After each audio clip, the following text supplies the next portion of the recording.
आवाज आ रही है. रुको हाँ. कैसे पोज बताया मैंने.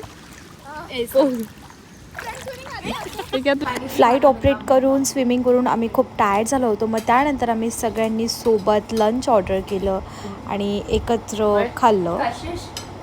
आणि त्यानंतर आमची जी लीड जी सिनियर होती तिच्या मुलीचा बर्थडे होता. ती 2 इयर्सची होणार होती आणि ती खूप स्वीट होती.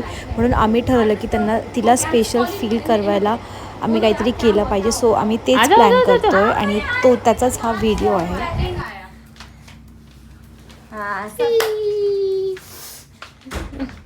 आपके लिए नहीं है. आपकी बेटी आपकी बेटी के लिए. क्यों हमारे साइड से. क्यों मतलब. What do you I mean by see. love? Oh my god. Are you?